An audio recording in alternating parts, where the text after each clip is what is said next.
Telugu Desam party అధ్యక్షులు నారా చంద్రబాబు నాయుడు ప్రజాగళం సభలో చంద్రబాబు అనంతపురానికి చేసిన అభివృద్ధి గురించి ఇచ్చిన పథకాల గురించి వివరించిన జాతీయ ప్రధాన కార్యదర్శి వైకుంఠం ప్రభాకర్ చౌదరి. ఎమ్మెల్యేలు ఎక్కడైనా తప్పు చేస్తే ఒక్కనాడైనా మందలించాడా?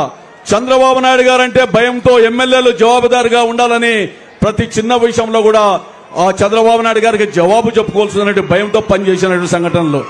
అందుకనే ప్రజా నాయకుడు ఎప్పుడు కూడా జవాబుదారుగా ఉండాలి, బాధ్యత వహించాలి. అందుకు ప్రత్యక్ష నిదనం నారా చంద్రబాబు నాయుడు గారు. అందుకనే ఈ నియోజకవర్గంలో కూడా గతంలో ముఖ్యమంత్రిగా ఉన్నప్పుడు రాష్ట్రం జిల్లా పరిస్థితులు పక్కన పెట్టినప్పుడు 120 కోట్లతో ఒక ప్రపంచ బ్యాంకు నుంచి పైప్ లైన్ వర్క్స్ వస్తే నేను స్వయంగా వెళ్లి మీరు ఇవ్వాలంటే ఈ రోజు 11 ఎలివేటర్ రిజర్వాయర్తో నీళ్లు ఇచ్చాం. దాని మూలాన 30 ఏళ్లు నీళ్లు అనంతపురం తాగునీటి సమస్యలైనటువంటి ఘనత తీసినటువంటి చంద్రబాబు నాయుడు గారి గురించి ఆలోచించండి.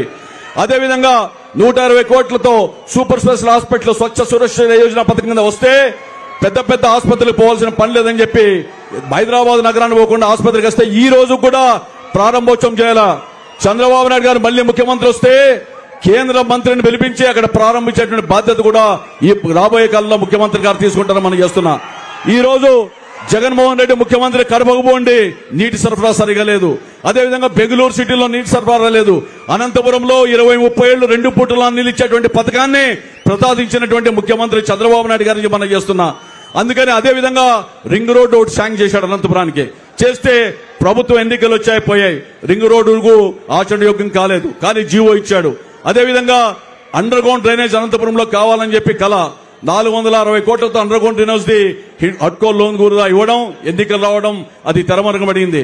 నేను ఈ రోజు ఉన్నటువంటి శాసనసభ్యునికి కానీ ప్రభుత్వానికి చెప్పా, మీరు ఒక్కరోజు కేబినెట్ లో పెడితే అండర్ గ్రౌండ్ డ్రైనేజ్ వస్తుంది, ఎందుకు ఇవ్వలేదని చెప్పి. ఈ విధంగా ఈ రాష్ట్రం కోసం, ఈ జిల్లా కోసం, ఈ నగరం కోసం ఏదైనా ప్రజలు ప్రతినిధిస్తే స్వచ్ఛందంగా ఇచ్చేటువంటి చంద్రబాబు నాయుడు గారిని ఎంపిక చేసుకోవాల్సిన బాధ్యత మన మీద ఉంది. శాంతి ప్రజలు రాష్ట్రంలో సుఖంగా ఉండాలా, ప్రశాంతంగా ఉండాలంటే చంద్రబాబు నేతృత్వంలో ప్రభుత్వం అవసరంగా ఉంది.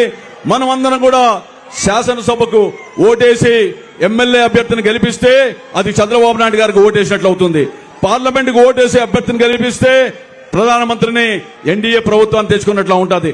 ఈ విధంగా 2 ఓట్లను వేసి ఇన్ని రోజులు 5 ఏళ్లు మనం కేసులు పెట్టించుకొని ఆర్థికంగా ఈ నగరంలో నష్టపోయి ఎంతో మంది కార్యకర్తలు, నాయకులంతా కూడా నలిగిపోయాం, పోరాటాలు చేశాం. ఈయన జైల్లో ఉంటే మీరందరూ కూడా ఉవ్వెత్తున వచ్చి ఇచ్చినటువంటి ఆ యొక్క సంఘీభావం తెలుగుదేశం పార్టీ చరిత్ర ప్రజలు ఎప్పుడు కూడా మర్చిపోరు. ఈ విధంగా అనునిత్యం చంద్రబాబు నాయుడు నేతృత్వంలో ప్రభుత్వం రావాలా, పార్టీలో పనిచేయాలని చెప్పి సుశిక్షితులైన కార్యకర్తలుగా పనిచేసిన మీ అందరూ కూడా పేరు పేరున మీ అందరూ కూడా కృతజ్ఞత ఉన్నదని తెలియజేస్తూ రాబోయే ఎన్నికల్లో ఈ అనునిత్యం కష్టపడి మనం శాసనసభని, పార్లమెంట్ సభ